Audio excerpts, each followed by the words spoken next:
What's up, guys and gals? Welcome back to the Nerd Castle. Today in the world of indie games, we're going to be taking a look at a survival game that I don't think this game is for everybody. That's like where I will start straight off the bat, is that this is a certain kind of hardcore survival game that's very much focused on realism. Like if you're the kind of person that enjoys Unreal World, which is a 30-year-old sandbox survival game set in medieval, like, Iron Age Finland, where you've got to do everything from the ground up. You've got to, like, craft every single thing in the game, and it'll take you probably like 15 hours of playing the game just to build like your first shelter and your first sauna.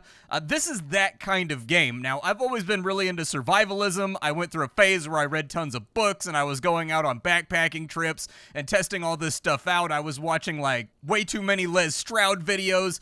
This game might be for you if you ever went through one of those phases. This is a game that expects you to meticulously survive inside plague, like, I guess it's a plague survival game. The Black Plague or some kind of blight has hit England as far as I can tell, and you are a peasant who is in the middle of this shattered landscape just trying to whittle together a life and survive by trapping animals and boiling off your water and building wattle and dove huts and stuff like that. This might be the game for you. So today we're going to be taking a look at the last plague, Blight. For about the next 35 minutes or so, there'll probably be a lot of editing because there's a lot of downtime and busy work inside of this game that I probably don't want to subject you all to, but hopefully by the end of the video we'll have a pretty rough idea whether or not this is the kind of game that you want to play. I've gone ahead and I've gotten about 2 hours in so that we're not doing the most basic of tasks anymore. We're kind of getting to the more sophisticated things, but largely this is just going to be a video with you and I chilling inside the wilderness, building stuff out of twigs and random lashings,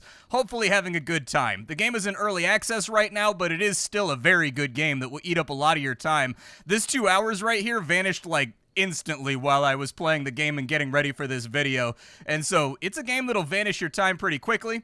Link is down there. You'll also find a bunch of other Nerd Castle links if you wanted to check those on out, but let's dive onto the game and I'll give you the grand tour of my starting camp for right now and hopefully won't get eaten by a bear. So it is a frosty morning here on day 3 of my survival process, and you can sort of see the camp and the preparations and the stuff that I've already got underway to kind of like organize everything. I don't know if there's going to be seasons or whatever that I've got to worry about, but I'm kind of in the process of stockpiling a lot of firewood. I'm in the process of keeping a fire burning as best as I possibly can. I like to keep a perpetual fire, just me personally, while I'm cruising throughout the landscape and making stuff happen, because starting a fire in this game, much like starting a fire in real life, is kind of a pain in the ass. Like, until you start having a lot more refined stuff, it's going to be difficult to start up a fire just using friction or whatever else, and unfortunately that's the part of the game that we're in right now. There's also a coyote running around over here doing his thing, although I think that might be the world's largest coyote. That's a really big coyote.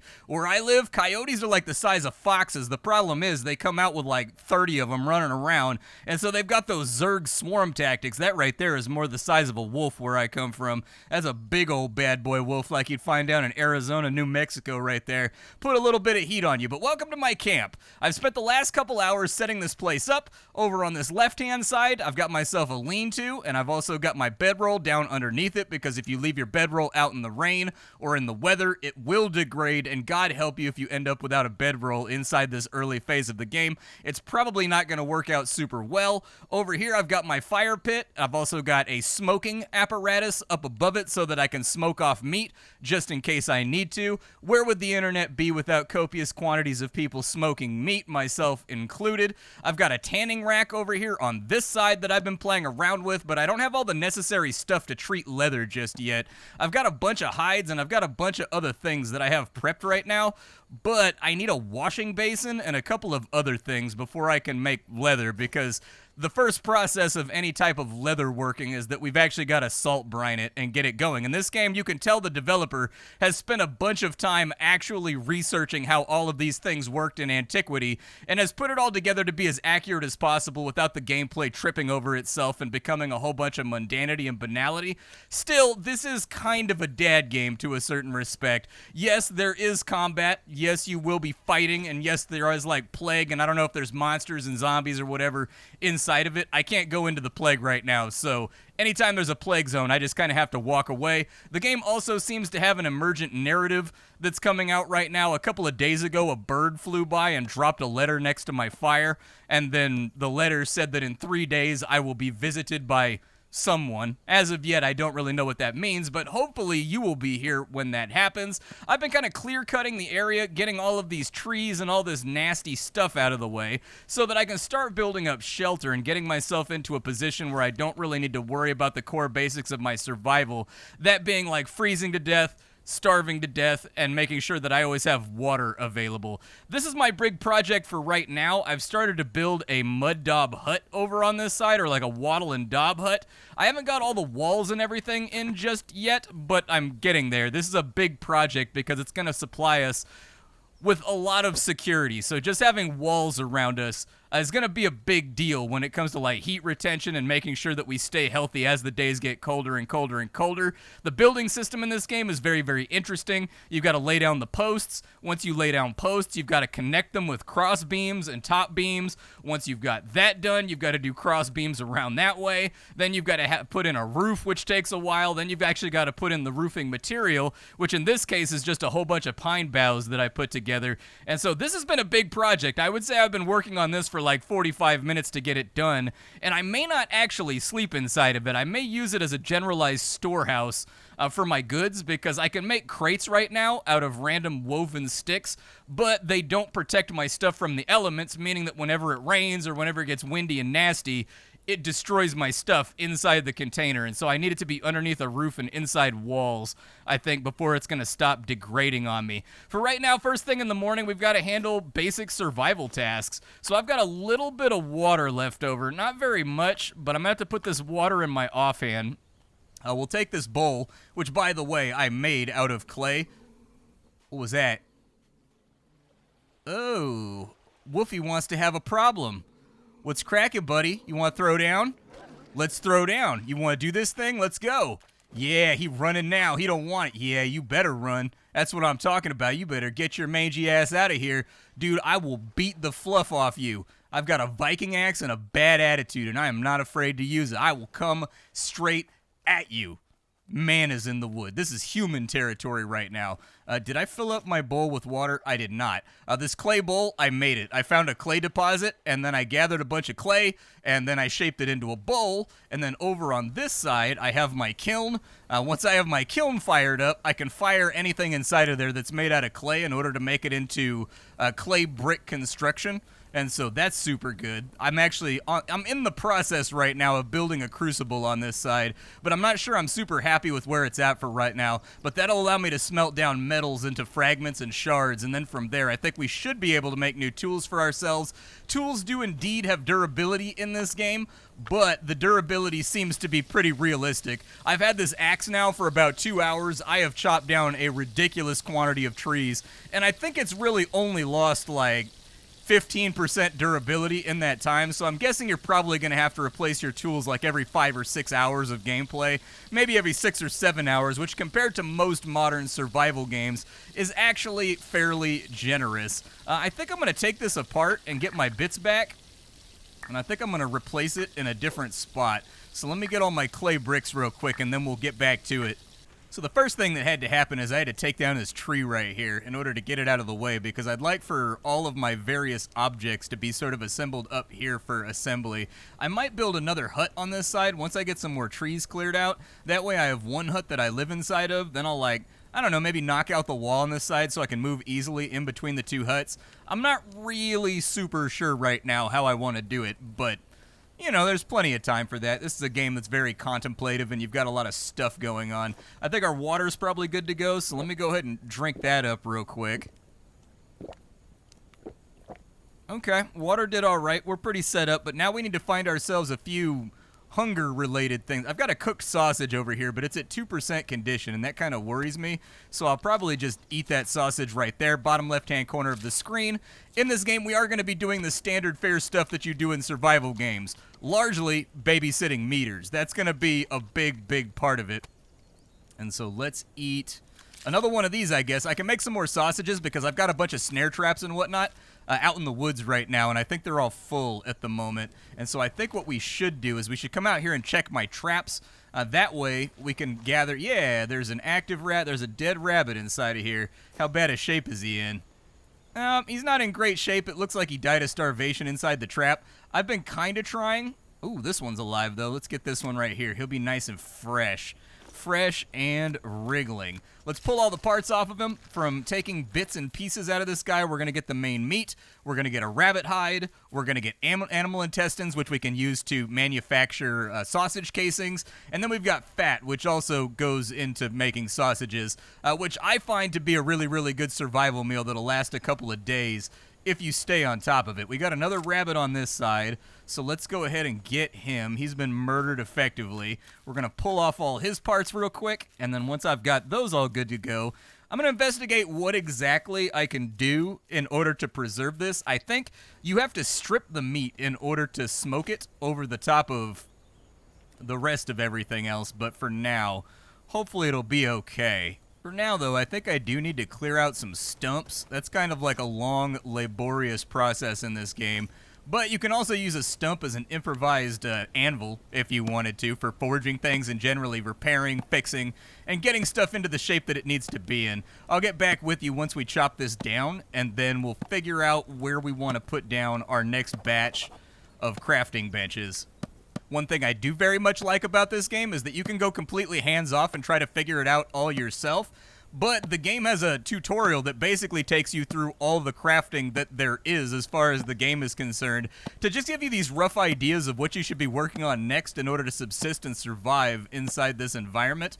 Once this stump's out of the way, I think what I'm going to do is I'll throw it in the mud brick kiln. This is going to give me a whole bunch of scrap wood, and once I've got scrap wood, I can get the kiln back up and running, because I think we're going to need to fire some more bricks. I think I need like 14 bricks in order to get this little bad boy taken care of. No, that's not really what I was looking for. Let's go build with. So they want me to do a clay brick crucible furnace. I'm going to need some mud mortar for that. So that's going to be a little bit of a pain. I don't know exactly how I put that together, but I think what we'll do is we'll figure it out once we get there. Let me rotate this guy around. Why does it not like my placement right there? It doesn't like my placement because it looks like there's maybe objects and stuff in the way. Let me just shuffle him around with my feet real quick. There we go. I think we should be good now. So I'll put that right there. And then it's already put my 6 bricks inside of there. One thing that I think this game excels at is that most games that have really complicated crafting have kind of like a bear of a UI that you have to get over while you're playing the game. Not the case with this one, actually, that I've noticed. I think I can cook a rabbit inside of there, but I think I need to get dandelions, too, because I got to dry them over the flame, because I never knew this. I learned this from this game. Apparently, you can extract salt from dandelion roots. I had no idea. I've no clue that that was a thing my entire life, and so I'm learning lots of new stuff with this game right now that I was not particularly privy to. We also need to boil off some more water, so maybe I'll boil off some more water first. I'm just going to throw those pine branches in the flame. I don't feel like looking at them right now. Just go inside of there, and then I would like to throw a log or two on the fire. Throw another log on the fire. Cook ourselves some bacon and some beans. There we go. Grab that log right there.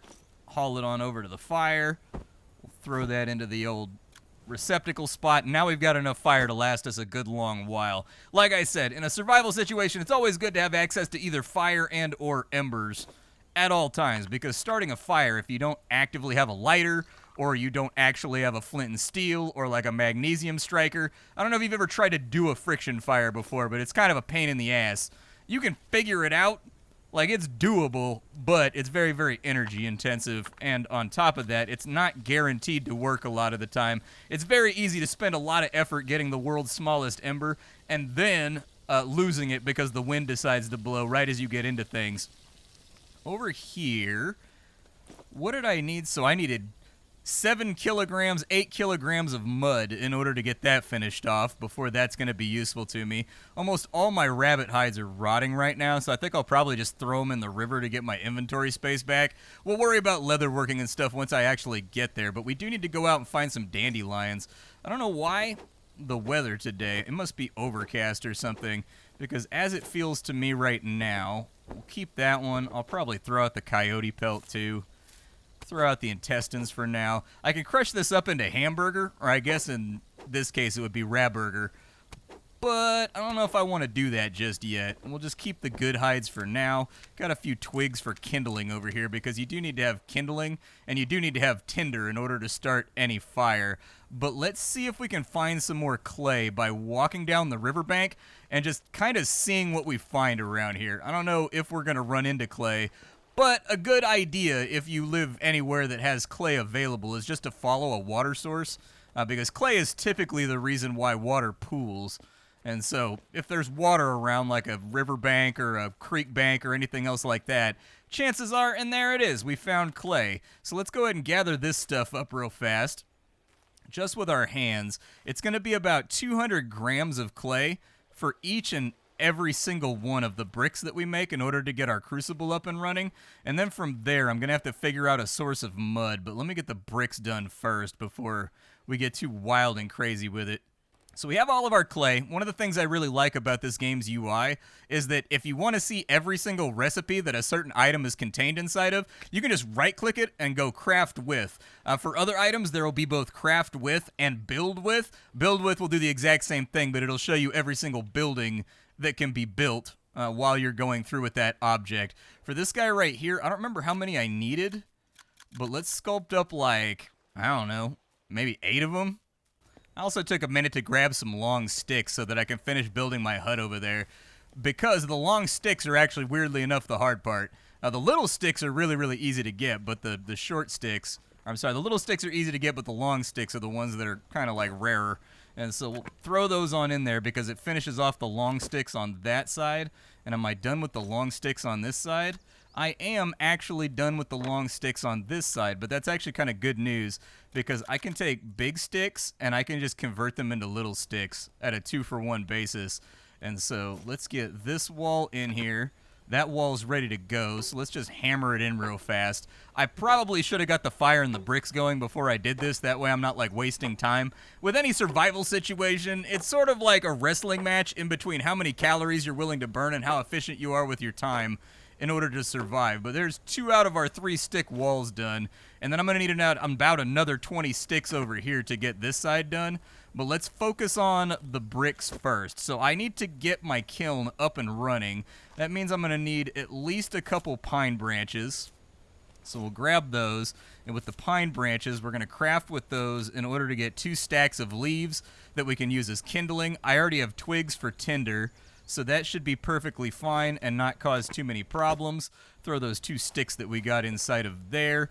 And then the other stuff that I wanted to have on me, I'll grab this scrap wood over here, because scrap wood is kind of like one of the only things that fits inside this little mud brick kiln on this side. And then we'll drag that into the tinder spot. We will drag that into the kindling spot. And because I found a piece of flint, I have only seen 1 piece of flint in the entire game, but I picked it up instantly because my 1 piece of flint, it allows me to have a 100% chance to start a fire because I have both a steel knife and I have a steel hatchet. So after I failed at making a fire like 30 times in a row, I was like, dude, I need to find a better way to do this. Let's move all these bricks over to here so that they start firing inside the kiln. You can already see their progress going up. And then I'm just going to stock this thing up with as much scrap wood and as many twigs as I possibly can before we move on. But I do need to get out into the wilderness, and we do need to find ourselves a solid bit of dandelion too.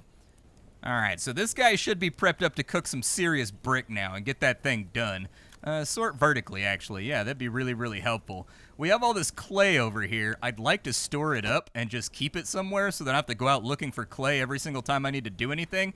But I am also curious about this dandelion system that they're introducing. So let's head out into the woods and we'll just sort of see if we can find any dandelions out here. We're going to go on like a little bit of a foraging trip. The map in this game is enormous.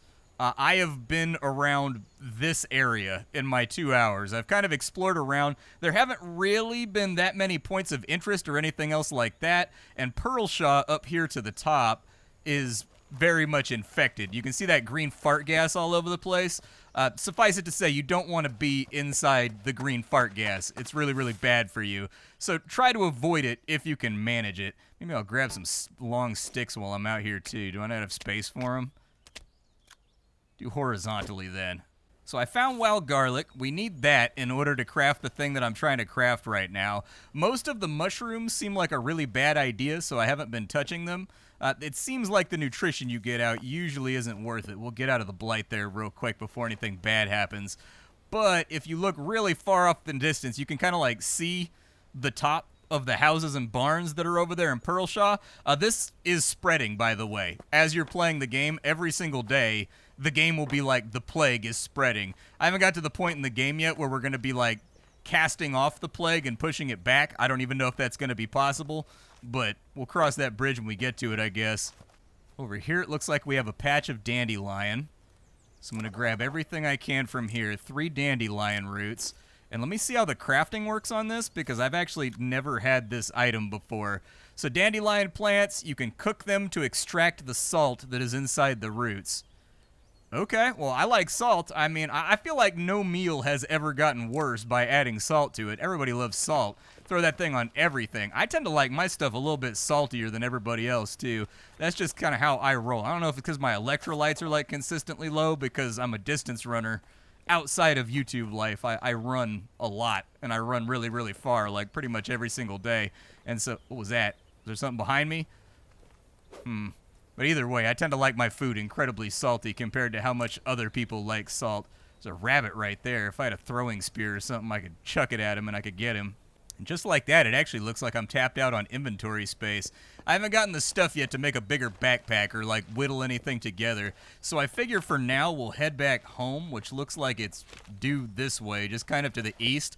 You can play this game on a harder mode if you want to, where it doesn't show where you are on the map. And you've got to manufacture like a peasant compass basically to figure out where you're at and where you're going and like what you're next to. And you've got to kind of like sightline points of interest and whatnot in order to figure out exactly where you're at. I decided that since I was doing this for a YouTube video that I would actually really prefer not to lose my base on accident on my way working through the game so that I could actually show you some of the content that's inside of here and the way that you're going to be working your ass off in order to get stuff done. So I need shorter sticks in order to finish off that final wall right there. I think I'll probably just turn most of my big sticks into little sticks, but for now, let's get this ginseng going. Does the does the dandelion need to be smoked, or does it need to be on a cooking surface? Oh, there's water inside my cooking surface right now. All right, let me drink it all real fast, because we're looking a little dehydrated anyways. And it looks like, yeah, we can actually distill salt out of the roots of the dandelion. What an incredibly complex game this is. Like, there's so many of these little things that you can do with all these random items in order to survive. 60 grams of salt I don't think is really that much salt, but this does give me a little bit of time to check on my bricks over here, and it looks like my bricks are indeed done. So we probably want to swap these on out if I had any inventory space right now. Unfortunately, my inventory is very, very full. There we go. Now I've got room. I converted all of my big sticks into little sticks. You can move stuff quickly by shift-clicking. Probably the best piece of information I discovered during my foray into survivalism. It looks like I need one more brick. So let me break out the clay real fast, and we'll get one more brick right there, just so everything is cooking at the same time. We'll add fuel to the fire to keep it burning. I also have a charcoal mound over here that I've got. I haven't used it a whole lot yet, though, because I'm not into blacksmithing yet. But I have a charcoal mound. Oh, never mind. It despawned. I guess the charcoal mound is single use. I had a charcoal mound back here, which anoxically, if you ever need to make charcoal, it's really, really easy. You can make little tiny pieces of charcoal with just wood gasifying. So take an Altoids container, or take any kind of small metal container, like maybe Christmas candy came in it or whatever else. You're going to pop 2 or 3 holes in the top of it with a knife or with an ice pick, if it's made out of tin or whatever it might be made out of. And then you sit that on top of a fire, fill the top with twigs with the lid shut. And what'll happen is that cooks the twigs inside their own wood gas, and it will convert them into charcoal over time. You can also put cloth, cotton, wool inside of there. It'll do the exact same thing.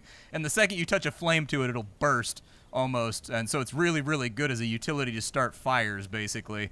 Let's get these sticks done, and there's always activities to be done in this game, so let's get one of them done. I'm going to add the remainder of the sticks for the back wall of my little storage hut over here, and then we're going to start thinking about how many storage containers we want to put inside of here. As far as wildlife's concerned, coyotes aren't the only thing you're going to be contending with. So far, I've run across boars, I've run across bears, I've run across all kinds of things that want to hurt me and would generally really love to eat my face off. And this, I think, should now count as a shelter. If I wanted to make a crate out of sticks, it looks like I need to have a whole bunch of lashings in order to get that done. But using this, let's rotate this around over here as sort of a basic above-ground granary for right now. I find that idea appealing. On top of that, you've also got a search bar here that will help you find anything that you're looking for while you're playing through the game. I should probably cook up a rabbit, too. Let me cook up a coney real fast and get that thing banged out. We've got our first batch of salt right there, too. So let me put a rabbit inside of there and another rabbit inside of there before they degrade too far. Because if they degrade too far, I'm going to get sick whenever I eat it, and my plague meter is going to go up. As of yet, 2 hours into the game, now 2.5 hours into the game, I haven't figured out how to get rid of Blight yet. But I'm guessing the guy that's going to show up at my camp is going to teach me how to do it. But hasn't really been relevant yet. None of my bricks are ready to go over here, so I'm just going to keep tending fires, and we'll come back once I've got something to show you. Dinner's about to be up, so we should be covered for the rest of the day on food right here. I'll probably eat one now, just to get myself filled up. There we go. And then we'll probably eat the other one at the end of the day if it doesn't degrade too far. But I definitely need to keep these dandelions cooking off as well. Days in this game are quite long and generous. You honestly shouldn't be awake at night ever. I haven't been yet. Like, there's always been an opportunity to sleep. But that's just kind of the way that she goes. I think we're almost done with our little crate over here on this side. I think I only needed a couple more twigs. Yeah, we got a couple of sticks in there. Now I need to mash together some more lashings. For lashings, we're going to have to track down a thing called a dogbane. That one's stuck inside of a tree right there. But dogbane is what we're going to be using in order to make lashings and make sure everything's all good. What's going on with this trap over here, dude? Let's just clear all these rabbits out of here. I've got so many dead rabbits underneath all this that it's kind of absurd. I don't know. These rabbits must be dummies, dude.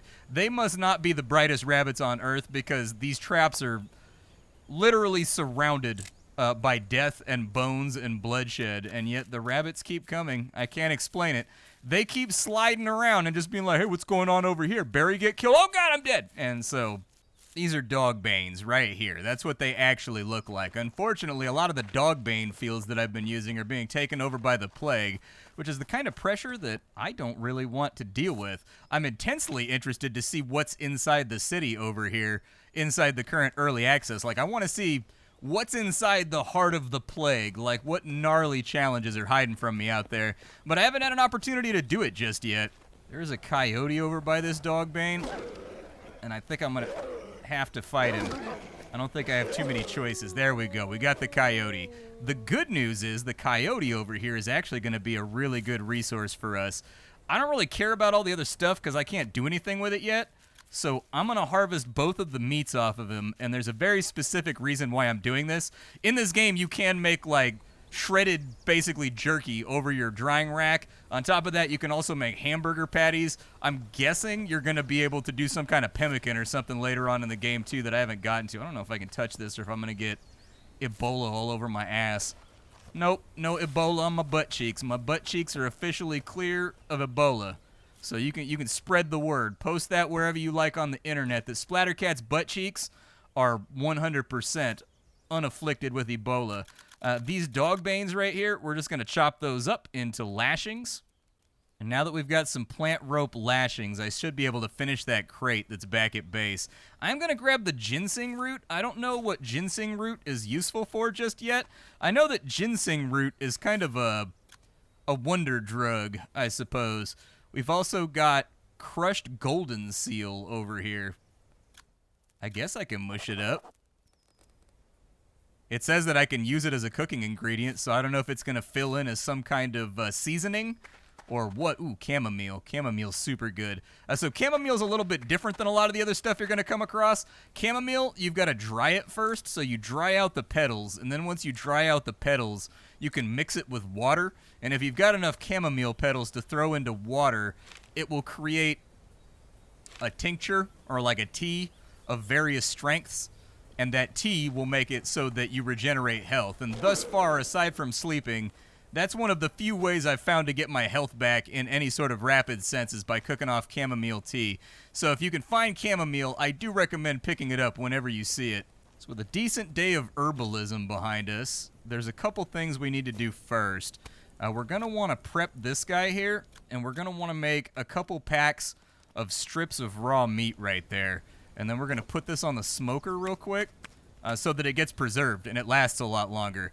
This right here is going to be kind of our travel rations and whatnot while we're cruising around. Until it's fully cooked, it's not really going to be super nutritious. In fact, it's pretty contaminated. So we're going to get a lot of disease if we eat these. But eating is better than not eating. You know, you got to choose between starving and all that kind of stuff.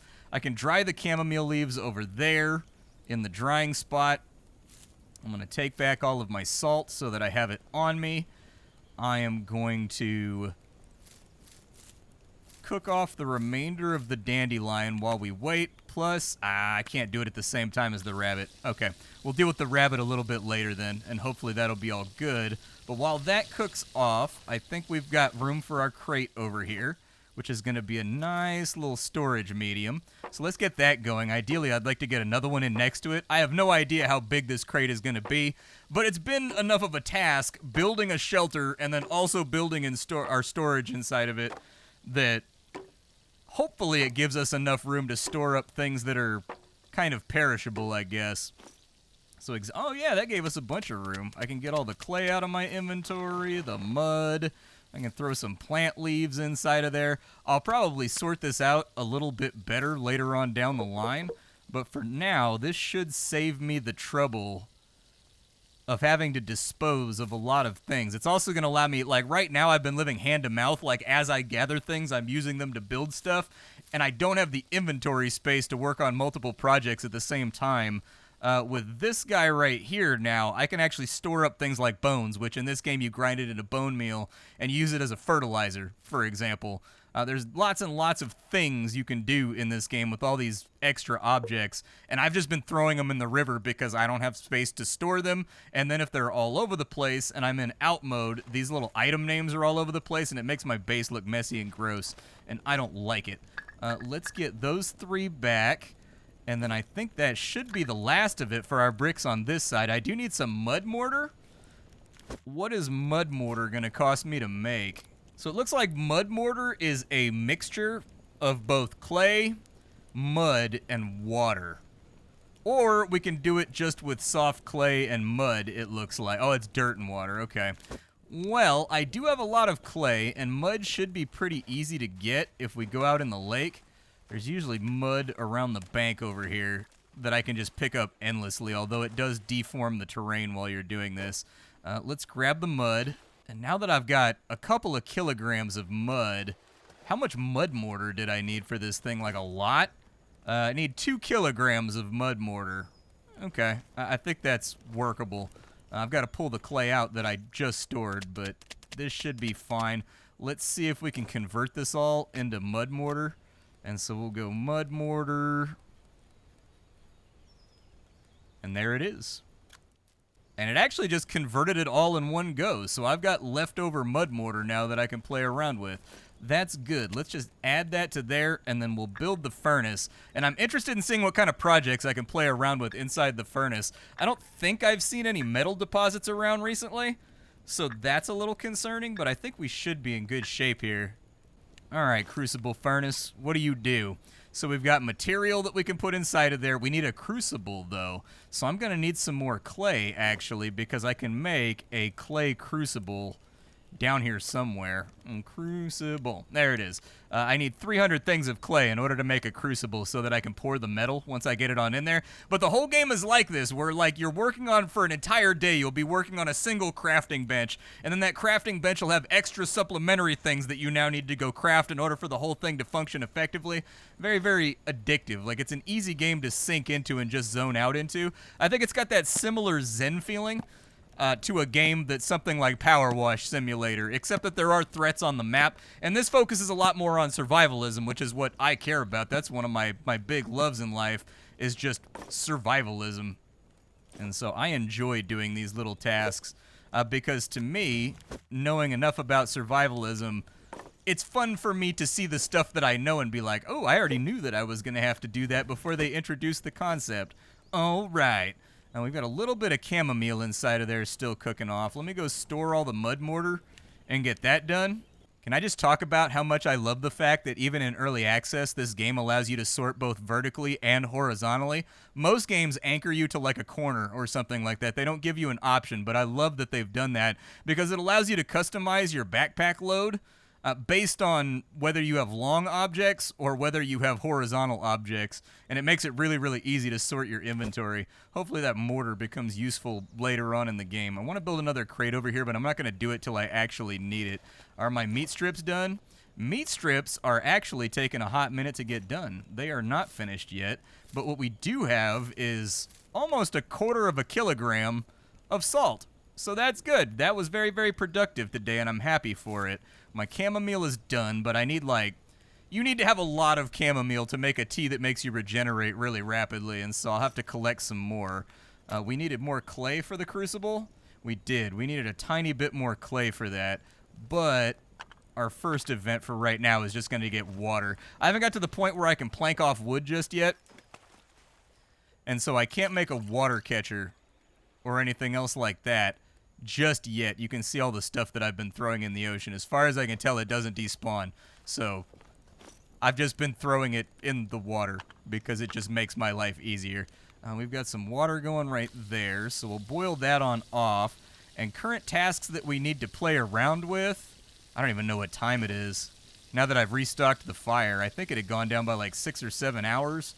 That means we're probably like some point in the afternoon right now, but honestly, I don't know. We'll keep the fire all nice and stocked up just so that that's done and taken care of. How much time does this guy have? 34 minutes? Let me load it up with a little bit more because I need to fire some more clay today. I've been waiting for an excuse to get rid of these goddamn stumps over here anyways. They've been sitting on the property for far too long. You know, my wife's been all upset because she's like, hey, you should do something about the stump out there on the property. And, well, it looked like I got that free time now, so there goes this Saturday. My kingdom for a stump grinder, man. This is a huge pain. But then again, getting rid of a stump can be a huge pain in real life, too. Like, we had a giant willow tree stump in the front yard that we had to get rid of. And, man, that thing was a hassle. We spent, like, all day just hacking away at roots with pickaxes and axes and, like, digging down deeper into the yard. We had to get rid of the willow tree because it was infiltrating the sewer lines in the city.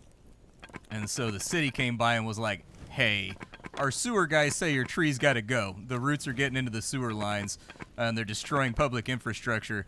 So good luck with that.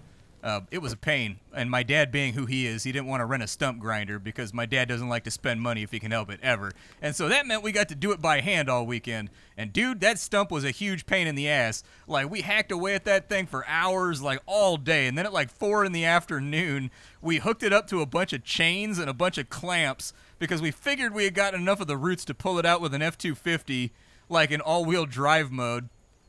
No. The chains broke, and that was that. So it was a multi-weekend experience getting that stump out of the ground. I don't envy anybody that has to get a stump out of the ground via manual labor. It's a pain. It's not fun at all. It says I can cook a seasoned rabbit right now. So I'm going to chop up my garlic cloves real quick, and I'm going to get my salt out, and let's make the actual first proper seasoned meal that we've had in a while. But first, hydrate or dihydrate. We'll drink all that right there. There we go. Let me run it back to the river again and fill up the water, and then we'll cook the rabbit. Okay, so now that we have our cooking surface, I should be able to put a rabbit inside of there. I should be able to put some salt inside of there, and I should be able to put some cloves inside of there. And look at that. It's now flavorful. Cooked rabbit meat with added ingredients to make it more nutritious and tasty. Your stamina recovers faster for 40 minutes. That's not the longest buff ever. Can I put more salt on it to make it even more flavor? Oh, it ruins it. Okay, so the game actually expects you to kind of get the nutrient mixture right. Well, salt and garlic. Who doesn't love that? Salt and garlic's fantastic. That's like 2 of the best flavors mixed together. There is no savory meal on earth that a little bit of onion salt, a little bit of garlic salt, or maybe some garlic butter won't just make absolutely fantastic. Well, I ran a long way trying to find clay, but it doesn't look like we have any clay along this. Oh, there's some right there, right as I said it. Can I swim? I don't know, dude. He's a medieval peasant, so, like, the chance of him being able to swim probably pretty limited. But I came out here for this, and then what I was also going to do is they said I could find tin and I could find copper by rocky outcroppings. And so I figured I'd go look for that too, but I needed a bunch more clay so that I can get my crucible going, because what I'd like to do is I'd like to make a bronze pickaxe or like a copper pickaxe.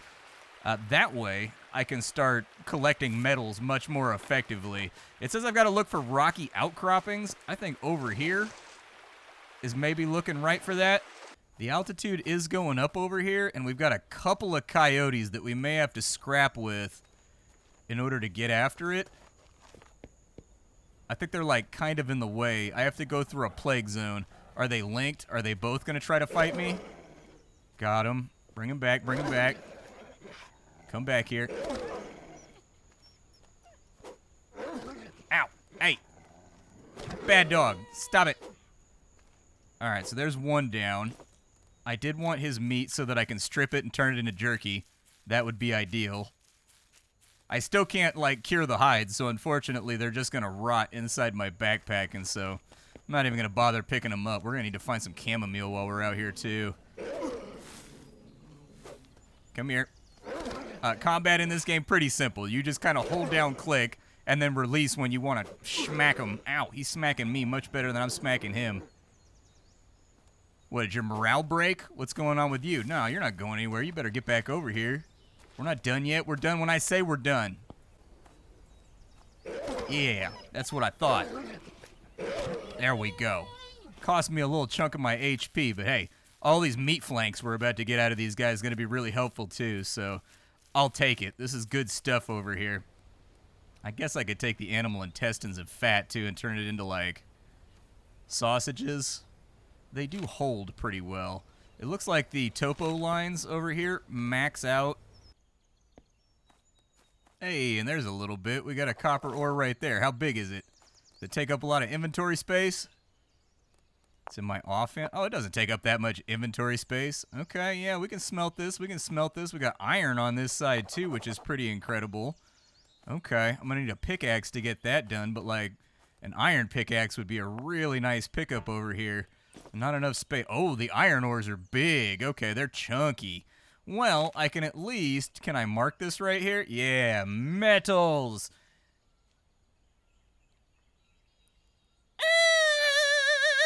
Ow! There we go. All right, so we've got the metal over on this side. So that should be good. Cassaterite. I'm about fully loaded up, so I think it's time to head back to base.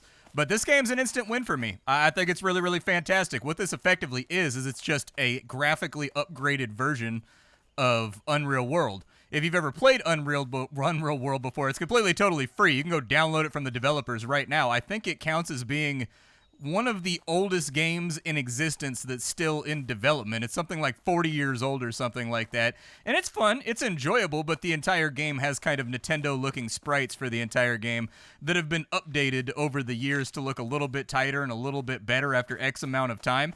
I've really enjoyed my time with this game. The crafting system is deep, it's complex, there is always something that your character is working on that just ties back into your own survival, where, you know, just getting water and things like that are kind of a big undertaking in this game that you've got to stay on top of. Otherwise, you die of dehydration. You need to constantly be putting out your fish traps and your gill nets. You need to constantly be putting out rabbit snares.